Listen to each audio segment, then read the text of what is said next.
So I am the probation services manager for the juvenile field unit, which oversees the campus-based officers. I'm filling in for Richard Fenton until he returns to the office, which might be sometime this year.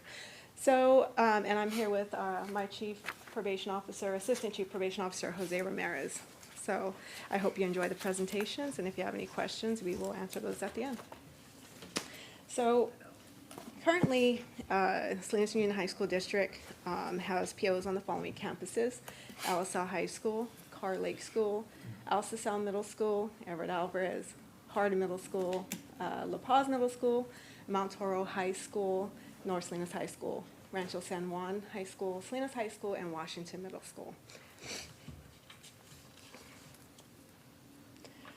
So, Deputy Probation Officer, we're appointed by the court.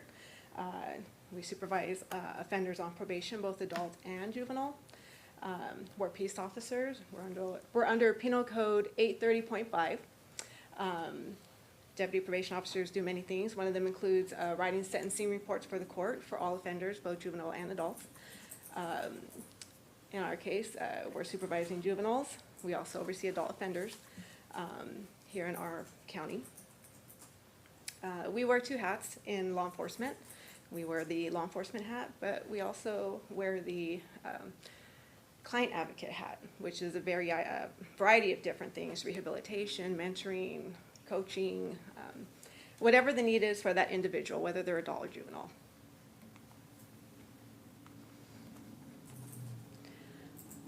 So some of our duties, and I have a few of these slides, is assist in the cooperative effort of probation and schools to closely monitor and supervise juvenile probation officers attending specified schools here in this district to improve behavior in the community, home, and school. Provide supervision of juveniles on formal and informal probation attending our local campuses here, middle schools and high schools. Also work with non-probationer students on behalf of the school. And you'll see later on, a lot of our contacts are with the non-probationers. Working with school administrators to assist faculty, monitor, and ensure school attendance of probationers and other students attending middle schools and high schools here in our community, Salinas Union High School District. Provide support services to the schools in the areas of delinquency, prevention, and diversion. So our officers, they don't have it on their person, but they carry stuff in their cars. That's kind of their mobile office. You know, it could be many things, referrals, and that's for everybody. Serve as a resource to specified schools regarding dispositional options, and to assist the school in making appropriate referrals to collateral agencies or other components of the juvenile justice system. We have access to resources and agencies that people may not know about, but they're open to everybody. To attend as needed regular interagency meetings of the participating agencies. So again, if there's a need for us to collaborate more, we're willing to do that. File court documents to include violation petitions, dispositional reports, appear in court as necessary, and attend mandatory trainings. So in addition to our duties on the campus, we're required to attend trainings every year. And we're still obligated to follow through with time restraints from the court with our court reports. The support, in addition to what I just read, we assist the court-involved youth with their return and transitions into school of record, respond to crisis situations with campus personnel, respond to criminal activities on school campuses, collaborate with on-site response team to ensure immediate intervention in emergency situations, immediate response to active intruder, active shooter incidents. All available deputy probation officers, adult and juvenile, will respond. We've had, unfortunately, at the end of the school year last year, that was something that we had to demonstrate, and we had numerous officers respond. Those that were not just assigned to the juvenile division, but also the adult division. Referral programs and agencies. Some of them are Youth Employment Services, Office of Employment Training, the Parent Project. And Parent Project is for both parents and minors. And again, that's open to everybody, and the officers have access to that.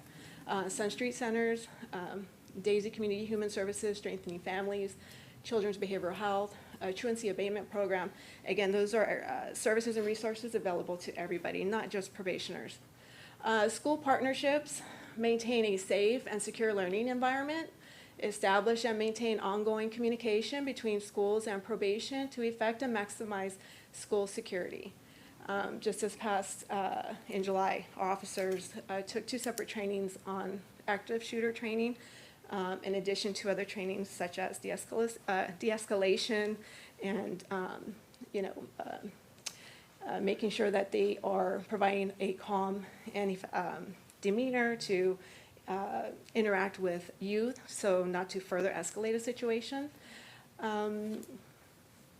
Utilize effective intervention strategies to address student behavioral issues, share general behavioral information about students, who they associate with, where they congregate, and any student concerns. So verbal altercations, physical altercations, truancy, and general defiance. So these are just some of the stats from this last school year. This is specifically to the middle schools. On-campus student contacts with probationers between the probation officers was 133. On-campus student contacts with non-probationers was 3,300. Alcohol drug-related incidents, 61. Intervention de-escalation incidents, 44. Program referrals for non-probationers, 43. Some other stats from the middle school, gang-related incidents involving the POs, 32. Searches, 102. Contraband confiscated, 27. Violence and fighting incidents, 100. And weapon-related incidents, 11. Some of our stats from our high schools. On-campus student contacts with probationers, 786. On-campus student contacts with non-probationers, over 6,000. Alcohol drug-related incidents, 181. Intervention de-escalation incidents, 146. Program referrals, non-probationers, 45. Continued with the high school contacts. Gang-related incidents, 74. Searches, 161. Contraband confiscated, 76. Violence, fighting incidents, 123. Weapon-related incidents, 29. So these are some of our officers that are assigned to the high schools and the middle schools. Just posting all their pictures up there. So again, some of the trainings that the officers are required to train, CPR, first aid, bloodborne pathogens, PBIS, clinical incident de-escalation, active shooter, school safety symposium, firearm use and requalifications, drug endangered children investigations, commercial sexual exploitation of children awareness, youth mental health first aid, motivational interviewing, naloxone administration, youth assessment, and screening instruments. That's kind of the extent of it. Hope I didn't bore you guys too much. Do you guys have any questions? So I have a couple of questions. Sure. That's okay. So question number 1 is, can you elaborate a little bit of what it means, define working with non-probation students? What does that mean? So that means anybody that's not on any type of informal or formal probation. They're not on our caseloads. We have no affiliation with them. But we might have a student who's just having a bad day and just needs someone to talk to. Maybe they're not responding to the other adults in the room, maybe some of the staff members. Maybe we can assist with that, and that's what we'll do. We'll try to work with them and talk them down. How can we help? How can we contribute? That's just one of them. For example, having a student outside, you know what, I'm gonna leave school. Oh, what's going on? How can we get you back into school? Like, what's going on here? Those are the contacts, so they're not affiliated with us in any way, but because they're not affiliated with us, we're not just gonna turn our backs. We're gonna do our best to assist. And can you define what a search is? What is a search when you search a student? Okay, so for example, and I'll use some from the last school year. Okay. Phone call, potentially a student with a gun on campus. Okay. So we're gonna follow up with that. We're gonna make sure that that person doesn't have a gun on their person, and that's gonna be based on information. We're not just gonna say, she has a gun on her. why do you think she has a gun? We're gonna gather information before we even think or consider about touching another person. So if that's the case and we verify that the information is valid, we're gonna go ahead and move forward with the investigation and conduct a search to make sure that there is no gun. It could be marijuana coming out of the bathroom, you know, there's one person in the restroom. All right, we know something's going on, you're the only person here, so we're gonna need to make sure there's no contraband on Right. you. So those would be a few examples. But what is an actual search? Do you just pat them? It could That's be. the definition. Yeah, it could be. We're not gonna be all invasive. It's gonna be a safety search. And for example, with the gun, we're gonna make sure we're feeling for the weapon. If they have a backpack, we're gonna check the backpack. If they don't have anything on them, we're just gonna do that. We're not gonna be like stripped down or, you know, take your shirt off. We're not gonna do all of that. Okay, well, that's good to know, because it did come to my attention that they were asked to remove the top clothing, just leave their tank top, to remove their jacket, their shirt, and leave their tank top on, take off shoes. Okay. So that's not something that you feel Not that should- I'm aware of, and if there is an issue, you know, my contact information's out there, Okay. my assistant chief, my chief, all of it, all of our information is there. Please contact me right away. Okay, well, we'll go through our superintendent. Also, we have some sites that we have alternative education. Before the students walk into a class, are they being searched? And that would be Car Lake. So we searched the adult school students last year going through that gate. There were a couple times they had to search Car Lake students, but it's not a daily regimen, if I'm correct, Assistant Chief Martinez, right? That's Or Mayor Zimmer. correct. I'm not aware of them being searched. Yeah. Yeah. That's not my understanding. So there was just reason to believe Mm-hmm. that there was something, that's why they had to be searched? There was a weapon found in the restroom, and so it was out of safety.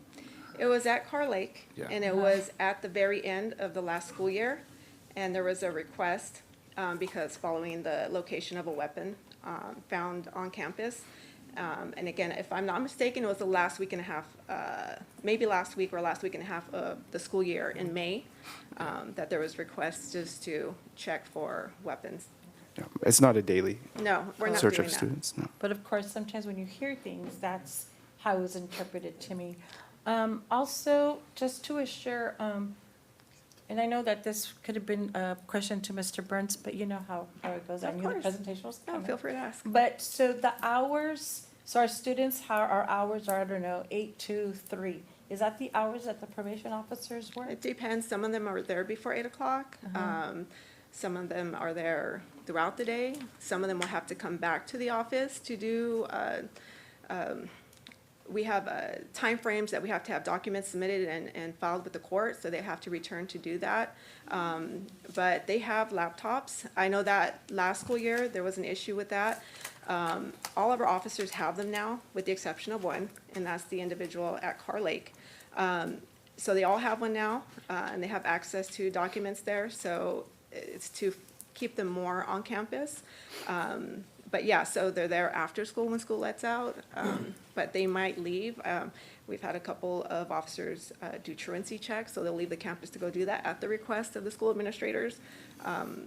So, but yeah. That was a concern that we had last year, but there was some conversation, I think, Yeah. that took place. You want me to and- address So it? we had a meeting last year, Yeah. and Sorry, so, my name's Jose Ramirez. So we addressed it because, well, it came up as a question. And so if you go back and you look at the funding, that's why our county pays probably, give or take, a little over or about half of the salary of the probation officer. So the school district doesn't pay the full salary of them. In order for us to justify us having a probation officer on campus, they have to carry a caseload, which includes like, PSM, Sarmiento talked about. They have to justify this by having to write reports, having to do other things. So there's kids that, let's just take Salinas High, for example. There's kids or youth that are there or that are on their caseloads, but they don't attend school there. They're still part of their caseload, and we have to make sure we justify the funding for it.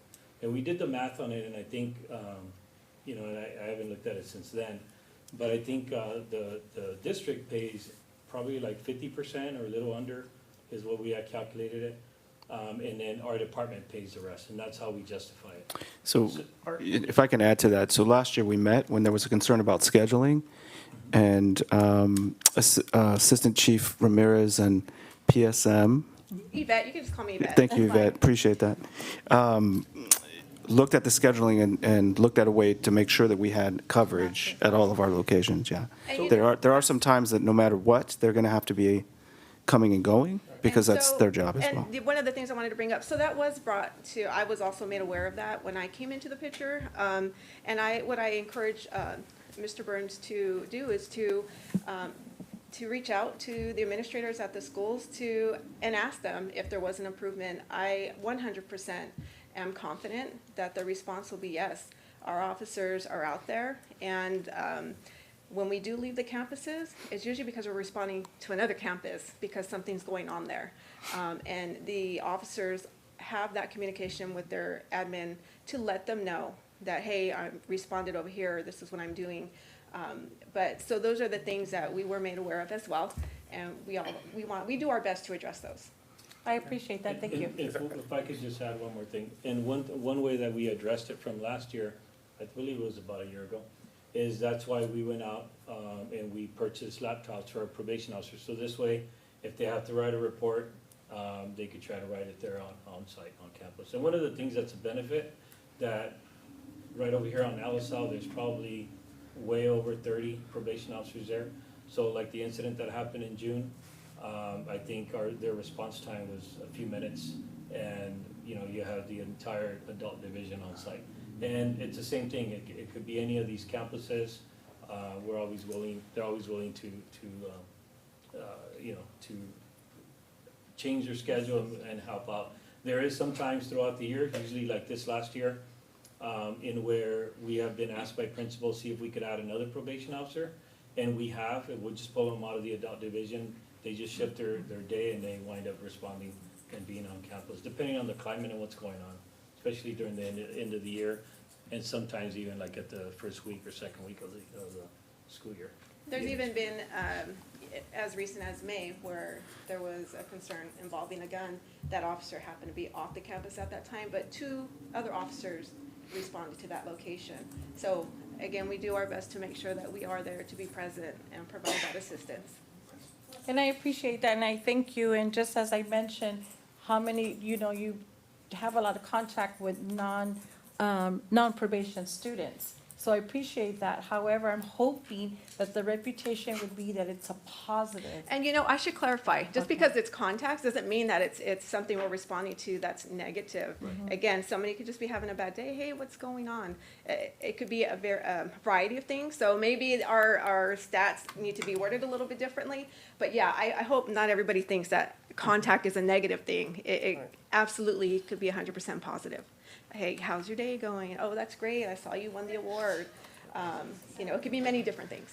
Okay. Yeah, I think our concern with there's 3 main times we need to have them very visible: before school, lunchtime, and after school.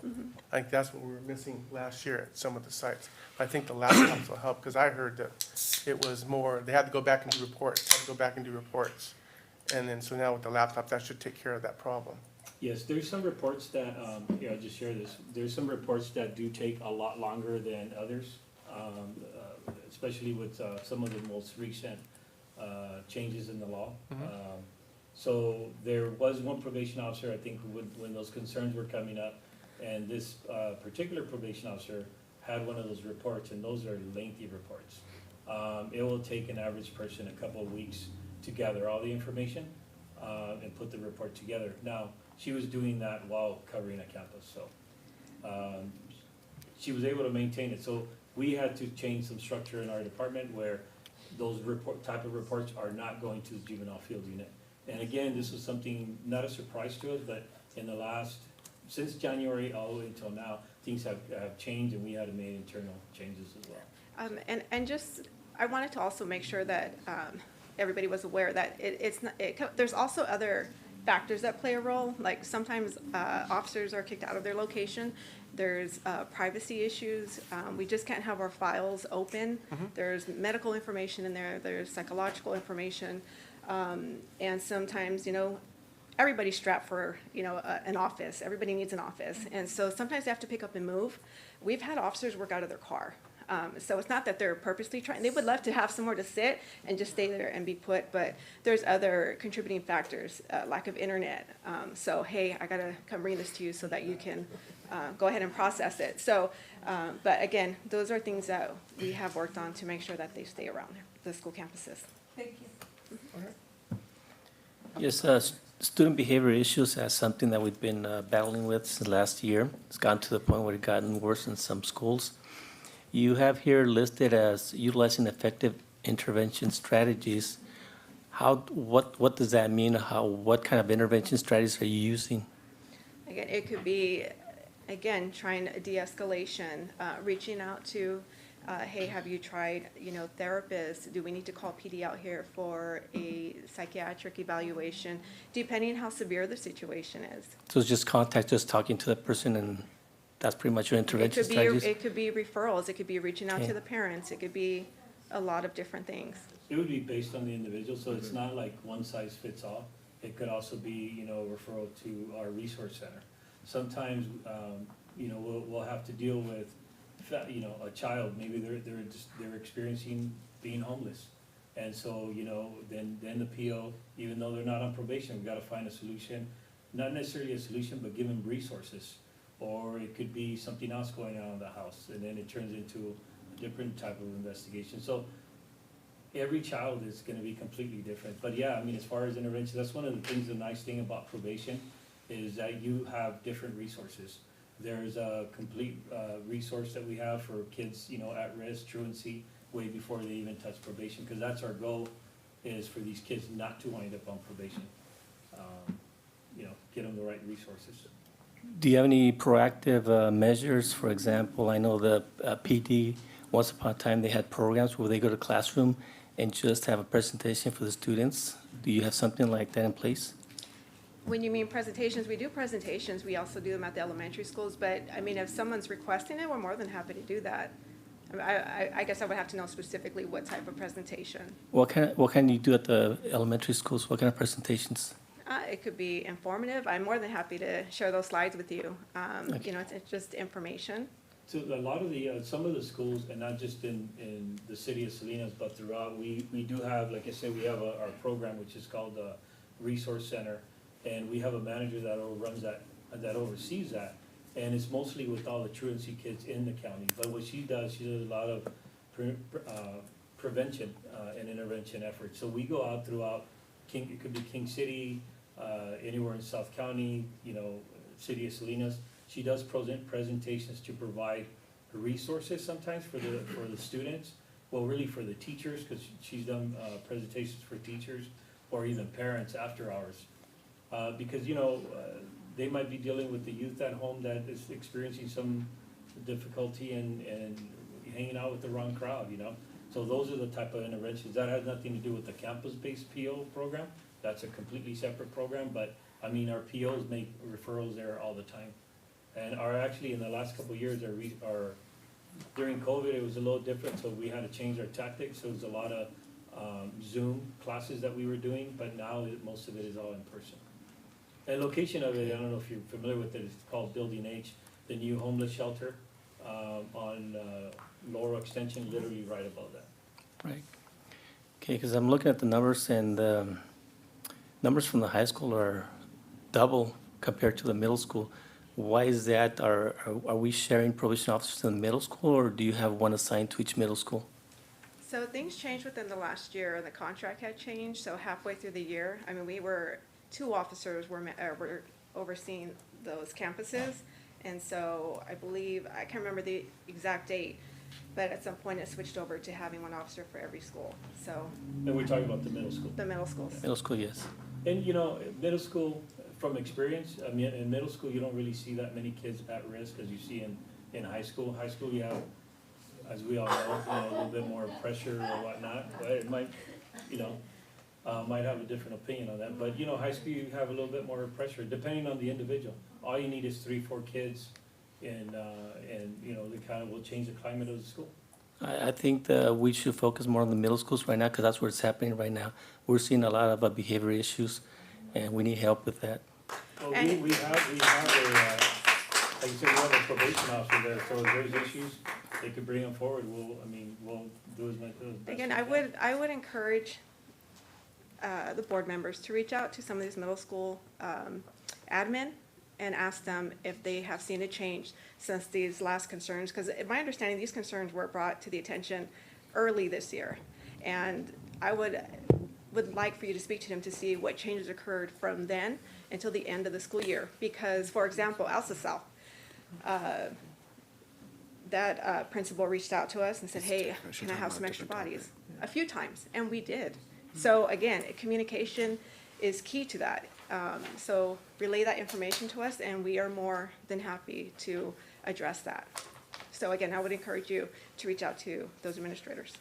Yeah, last year I took a Fridays off from work and I would go over and just walk on the campus and help out the supervising of the students because there was just too many students for our teachers and our campus supervisors to handle. And there were times when I never saw any probation officer, and so that's where this came into question. Are they being shared at the middle schools, or is it because they don't have the technology to write the reports? They have to go to their office to do that. So that's what we're trying to figure out and make sure that we don't run into this school year. Yeah, one of the changes I think Yvette mentioned is, there was a time, I think it was Hardin Middle School in Washington, where they were sharing one probation officer, and both of those schools are pretty busy. Also, keep in mind is one administrator wants things one way, the other administrator wants things different way. So you're having to wear 2, 3, 4, 5 hats. And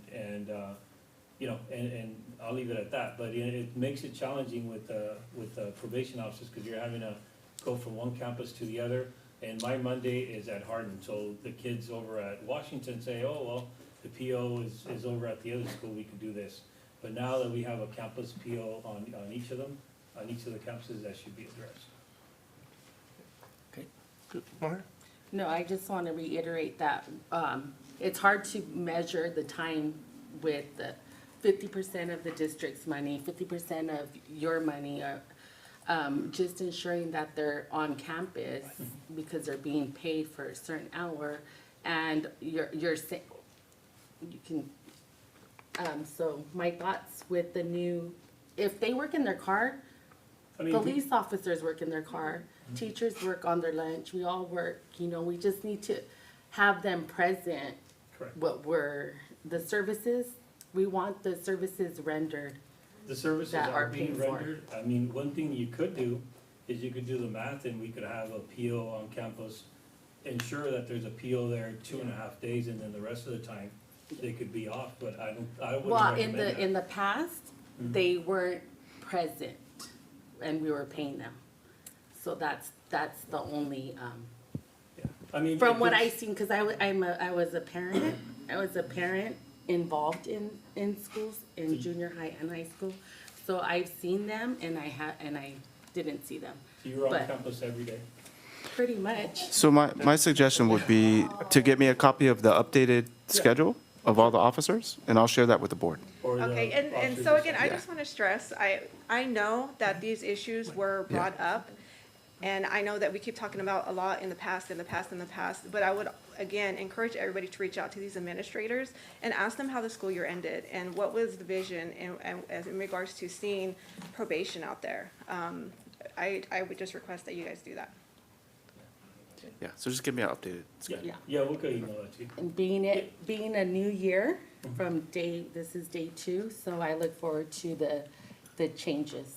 Yeah, and again, we're there to help. I mean, our goal is to help the kids on campus. I mean, that's our goal, right? And it doesn't matter if it's the campus-based POs, it could be any other programs. But if you're seeing or experiencing things like that, please let us know. If it's okay with you guys, feel free, give us a call, we'll look into it. But yeah, that's why. The other thing too about our probation officers, we handpick some POs, because some POs are better off working with adults. You have to get the right POs working with the youth. So the POs that we have, they like working with the youth. They're not bad. Right. Yeah. No, You gotta have a absolutely different, it's a difficult, it's a challenging job, to being a PO on campus, because you're wearing so many different hats. The next time you come make a presentation on your non-probationary contacts, can you make it so it's student contacted probation officer versus probation officer contacting a student? So we can see, you know, how many are actually, you know, Oh, you mean breaking them down by? yeah, break it okay. down a little more Yeah. for us? We could do that. Yeah. So if the youth is contacting the Yeah. PO versus, okay. Yeah, for assistance Yeah, or we can just do to that. talk or whatnot about something, you know, versus them seeing somebody's needs to talk to them. Okay, yeah, we could do that. And so, I mean, if there's any concerns with any of our high schools, my direct line is 755-3912. I would encourage you to call me. I'm more than happy to listen and try to resolve any issues, but that is my direct line. I know the administrators have it, but I just wanted to share it with the board members.